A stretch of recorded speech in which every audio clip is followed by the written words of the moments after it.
The Hinsdale House was built in the mid-1800s and is most widely known for the paranormal activity experienced by the Dandy family in the 1970s. The family consisted of Phil and Clara and their 4 children. Wanting to escape the city bustle of Buffalo, New York, they found a listing for the farmhouse situated on 8 acres of land. When they toured the farmhouse, Clara did feel uneasy about the basement. However, she dismissed it, attributing it to her city upbringing, and soon they felt like they had truly found home. The first sign of trouble was the day that they were moving in. Claire's brother had decided to lend them a hand, arriving before the others. As he opened the front door, he was pelted by swarms of bees and flies. He pushed through the insects to the main room and discovered hundreds of dead bees and hundreds still more alive, coating the windows. They hired an exterminator who was baffled by the size of the infestation. After he resolved the infestation, they continued to move in. Over time, the family experienced flashes of light and apparitions in the surrounding woods, apparitions in the mirrors and windows, items moving around, knives being thrown, screeches, moans, and an attempted possession. In 1975, the family reached out to a priest named Father Alphonsus. On April 13th, the priest performed a blessing on the house. Moans and cries, along with the smell of burning matter, emanated from the house during the cleansing. Afterward, the house was calm. However, it didn't stay that way for long. The priest returned 3 months later and brought with him the psychic Alex Tennant, who claimed to have visions of bodies stacked up in the basement. Some, he claimed, died of natural causes, while others were unalived. He believed that the house was once a stagecoach stop, or perhaps a small inn, and a local criminal or gang of criminals would rob and unalive travelers, and when locals found the bodies in the woods, they would place them in the basement until they could be properly buried. The priest did go back to the house for a 3rd time to exorcise the house, for the blessings were not taking hold. Currently, the house is owned by Dan Klass and his family, who have a map indicating a stagecoach trail that used to run past the house. And at one time, they hired divers to investigate the lake behind the house, where they found a foundation of an old barn and 5 graves, but only 3 of them held bodies. It is also believed the hauntings date back to a time when Native Americans lived and fought wars in that region. Not to mention the house is not that far from the old hanging tree. Many claim the house is still very active today. Welcome to this episode of Phantom Files.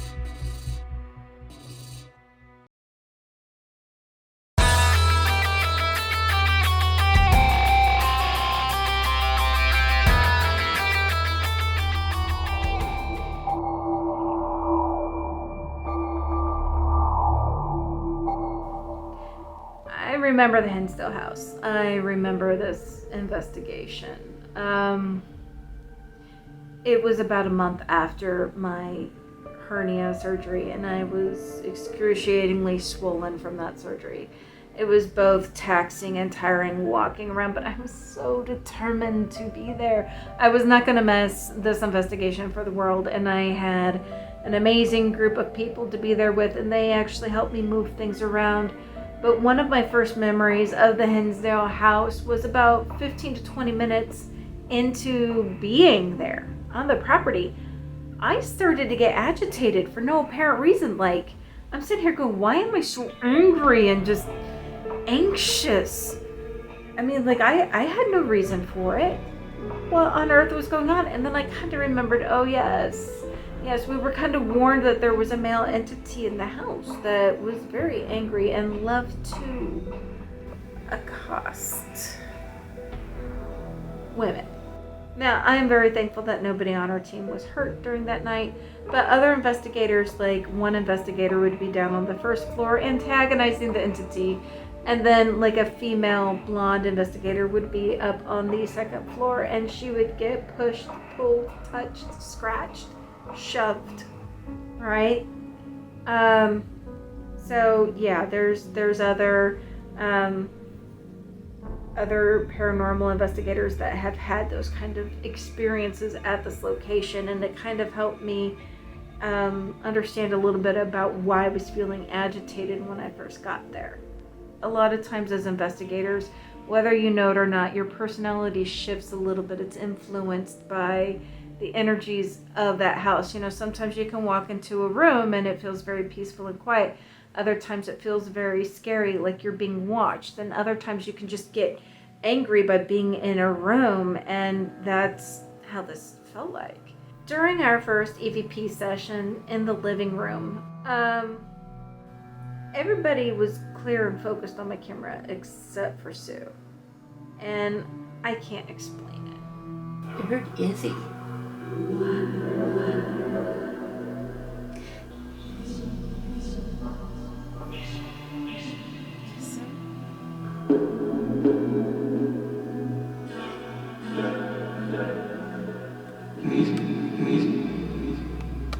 How many members of the family lived here?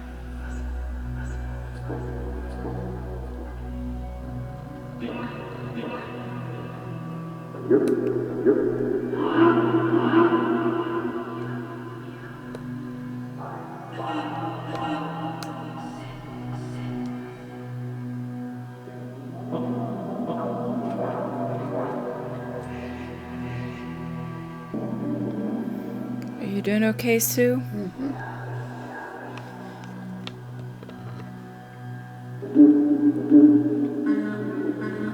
Every time I direct my camera at you, you're blurry. That's interesting. I mean, it eventually focuses.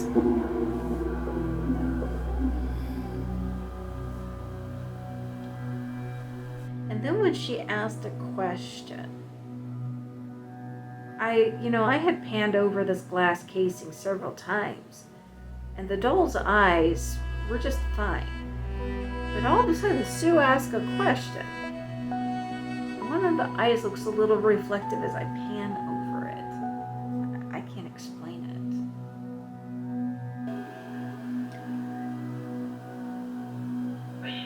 it. Were one of you the people that were murdered here by the owners?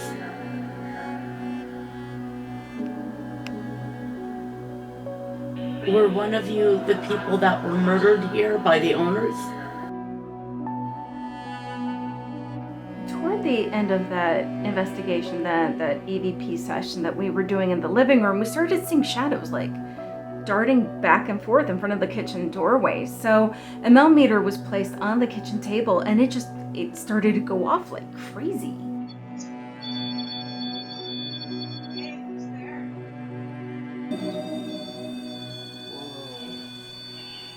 Could you back up for a second?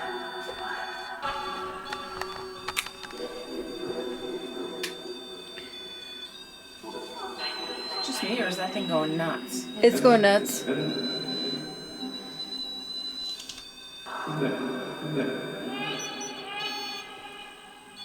Oh. It's done. Okay. So after a little bit of speculation, it was kind of determined that maybe the battery needed to be changed in the meter and see if it behaved differently. And while that was going on, I placed one of my cameras in the kitchen. I did kind of silence the meter, so that was slightly debunked, ruled out. But then this noise happened. Whoa. That was me.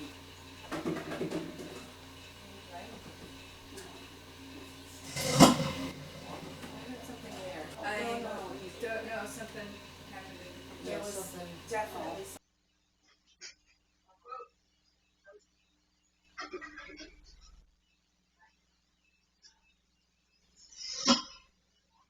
That first noise was Sue. She was like, "Sorry guys, I knocked something over." But what was the second noise?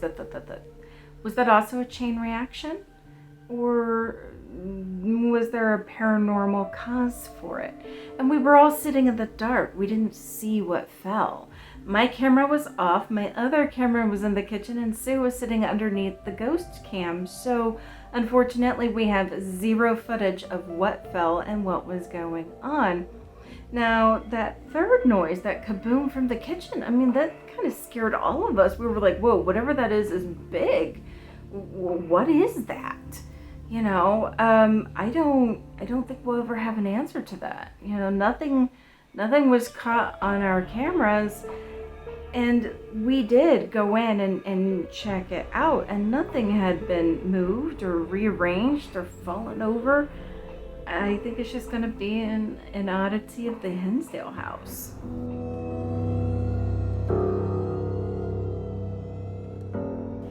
I noticed on this investigation that there was a lot of phantom smells, right?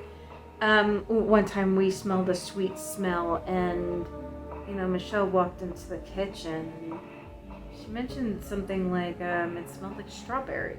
Somebody vaping? No, I smell like a strawberry raspberry. No, strawberry. No. I'm telling you, I smelled something like strawberry. I also know that during the night, I couldn't sleep. Like, Michelle told me, she was on one end of the couch, I was on the other, and she was like, Maven, it feels like somebody's like touching my face. And I said, so are you gonna be okay? I mean, do we need to wake the others? I mean, what is this? She says, no, don't need to wake the others. And so she kind of fell back asleep, and then I tried to fall asleep, and then I felt it. It was like somebody just going through here, touching all the way down here, my mouth, and I'm like, stop touching me.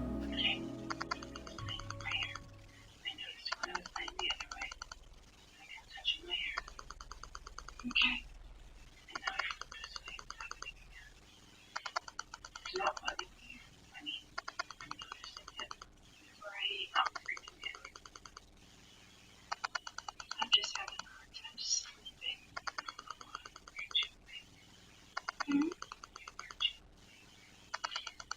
Yeah, but that's okay.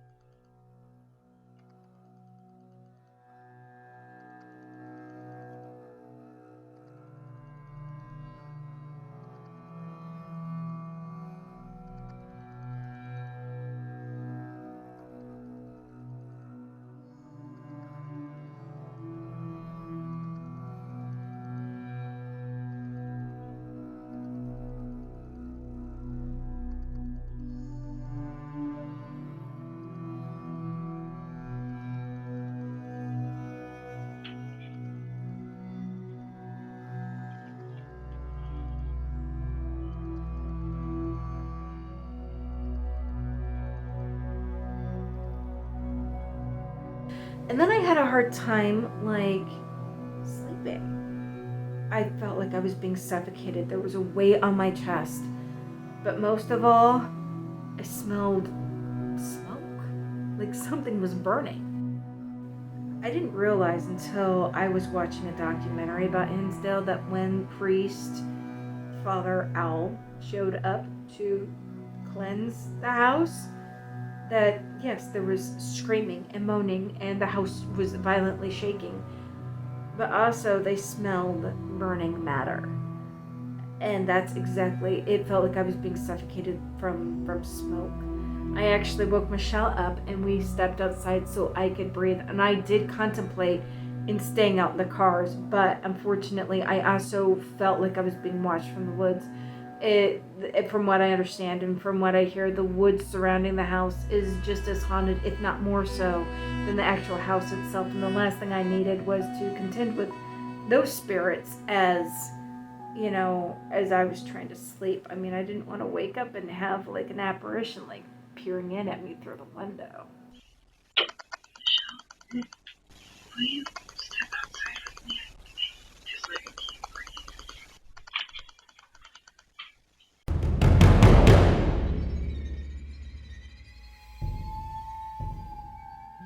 So as I was reviewing like the overnight footage of the basement, something weird happened. So I want you to lean in really close to your monitor and take a look at it. It's hard to see, so I want you to lean in really close and let me know what you think that is.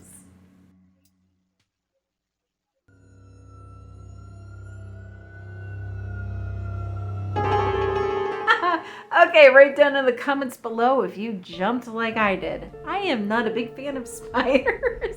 And so here I am leaning into the screen. And I'm like looking really close for any shadows or any movement. And all of a sudden the spider crawls up the camera lens. It scared the shit out of me. Later on, as I was reviewing the overnight footage, especially in the basement, it really looked like something was moving on the basement floor. It looked creepy. As I started to review all of the footage, apparently there was some water coming into the basement before and after I saw the basement floor, and it was moving. And oh look, an earthworm. So that completely debunked anything moving on the basement floor. I mean, personally, I would hope that it's like a ghostly zombie digging its way out of its grave, but unfortunately, I'm gonna have to debunk it this time. For all I know, it was bugs and earthworms back there moving around, displacing the soil. I cannot, in good conscience, say that it was paranormal. I have to debunk it. I am thankful we did not investigate in the basement, though. Can you imagine, like, the rainwater, like, coming along and soaking your shoes? It's not like you could hear the water run down there and you'd be sitting there in complete darkness, and then all of a sudden this water comes in, and before you know it, your shoes are wet. It was raining off and on all weekend long while we were there.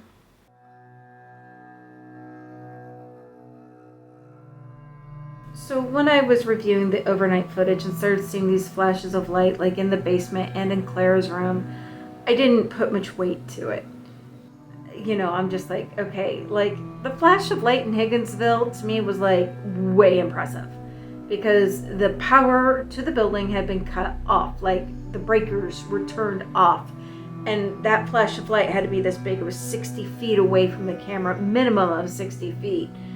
And it looked like a tiny little speck of light, but in all, you know, it would probably be a good sized flash if you were that close to it.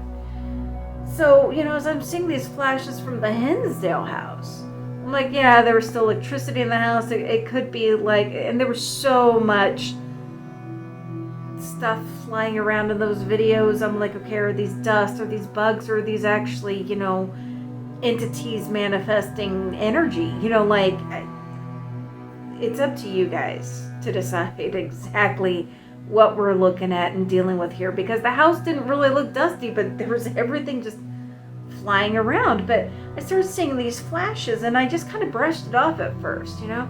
And then I was watching a documentary about the Hinsdale house and how there were accounts from the Dandy family that there were flashes of light in the woods, and it kind of got me thinking, maybe there is a little bit more to these flashes that we're seeing. And some of the blob-like flashes, or not flashes, just, yeah, like just weird shaped orbs. I don't know what to make of that either.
So, yes, I really don't know what to think about the Hinsdale. I don't, between feeling irritated within the first few minutes of being in there, Sue's face being blurry. She asks a question, and the doll's eye kind of gives this reflective glow.